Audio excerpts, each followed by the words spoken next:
It is my pleasure to welcome you to this lesson. Today's lesson, we'll be talking about the difference between reflexive pronoun and intensive pronoun. The difference between reflexive pronoun and intensive pronoun. This lesson is very important because if you are not careful, you will confuse reflexive pronouns for intensive pronouns. Why? Because the reflexive pronouns are the same as intensive pronouns. All the reflexive pronouns, they are exactly the same as intensive pronouns. The difference is the usage. So what determines whether it is a reflexive pronoun is how you use it. What determines whether it is an intensive pronoun is the usage, how you use it in a sentence. Now, let's begin by listing all the pronouns, all the reflexive pronouns that are also intensive pronouns. They are myself, yourself, himself, herself, ourselves, themselves, and yourselves. These are the reflexive pronouns. They are also the intensive pronouns. So, what determines whether it is reflexive or intensive? That is what this lesson is all about. We'll also be talking about the structure or how you can use them to form sentences as reflexive pronouns and to also form sentences as intensive pronouns. Let's continue. What are reflexive pronouns? Reflexive pronouns are pronouns that refer back to the subjects to show that the performer of the action is the same as the receiver of the action. So reflexive pronouns, they are objects in a sentence. They receive action, but while receiving action, they point back to the subject as the performer of the action to show that the same person that performed the action is the same person that receives the action by adding self to the receiver of the action. So that's why you have words like myself. You add self to it to show that that receiver of the action is the same as the person that performed the action. Myself, themselves, himself, herself. Now let's take some examples in a sentence. Look at this sentence. Ben flogged himself.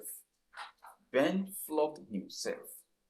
Who performed the action? Ben. That is the subject. Flog is the action performed. Himself is the receiver of the action. So himself is the reflexive pronoun, pointing back to Ben to show that the person that performed the action, Ben, is also the person that received the action, himself. So Ben flogged himself. Now, let's look at the structure of reflexive pronouns in a sentence. That is how we use them to form sentences in a sentence. How we use them to form a sentence. For reflexive pronouns, we normally have the structure: subject plus verb plus object. That's how they are used in sentence arrangement. Subject plus verb plus the object, which is the reflexive pronoun. The object is always the reflexive pronoun. Let's take this example. Samuel helped himself. Samuel helped himself. What is the subject? Samuel. Helped is the verb. Himself is the object. So you can see subject, Samuel, verb, helped, object, himself. So that is the structure. That is the sentence formation when you want to use reflexive pronoun, when you want to use any of those pronouns as a reflexive pronoun. Let's take more examples of reflexive pronouns in sentences. We use some of them if we cannot use all.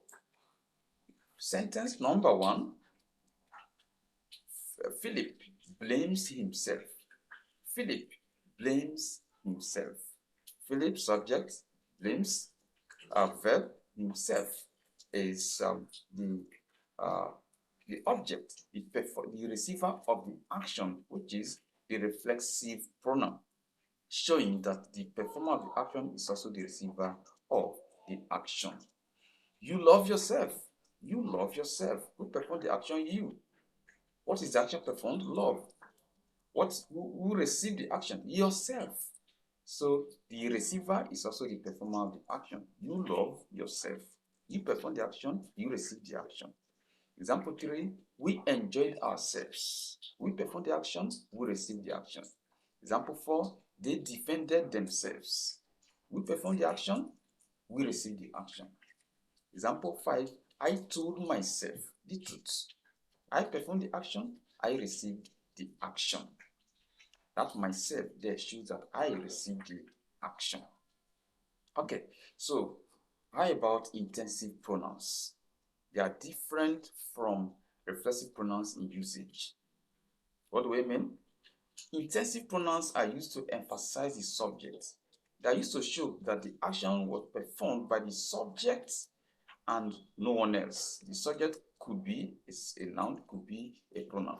So the action was performed by the subject and no one else. And then for example, you have a sentence like, I did the work myself, or I myself did the work. So I did the work and no one else assisted me. I did the work myself. I myself did the work. So that myself there is an intensive pronoun emphasizing the fact that I did the work. Now, the structure of intensive pronouns as used or when used in a sentence. When used as intensive pronoun in a sentence, you usually have subject plus intensive pronoun plus verb, then plus object or object complement. So you can see that here the intensive pronoun will come before the verb. While in the case of reflexive pronoun, you have the subject, the verb, the reflexive pronoun. But in the case of intensive pronoun, you have the subject, the intensive pronoun first, coming before the verb. After the intensive pronoun, you now have the verb, and then you have objects. Let's take some examples. Andrew himself solved the problem. Andrew himself solved the problem. So you can see that himself is coming before the verb to emphasize the subject, Andrew. Andrew himself and no one else did the work. Solved the problem. Andrew himself solved the problem. You can also say Andrew solved the problem himself. Example 2. They themselves attended the party. They themselves attended the party. So, who attended the party? They themselves. Themselves and no one else.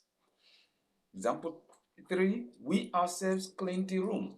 We ourselves cleaned the room. Who cleaned the room? We and no one else. We ourselves. We and no one else. Example 4. She herself bought the book. Who bought the book? She and no one else. That is, she herself. She and no one else. Example 4. You yourself said it. You yourself said it. Who said it? You and no one else. Just you and no one else. So you is emphasized. That yourself is emphasizing the you. Okay, so that is the main difference and usage of between reflexive pronoun and intensive pronoun. How do I know if you understood the lesson? What you are going to do is this as an assignment or exercise.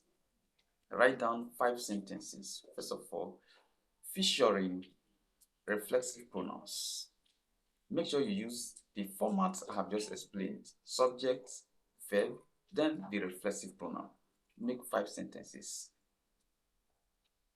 Once you've done that, make 5 more sentences that feature intensive pronouns. Make sure you follow the same pattern: subject, intensive pronoun, verb, and object or object complement. Once you have done you've completed the assignment, feel free to send them, post them to the comment section. Let me assess what you have done. See you in my next lesson.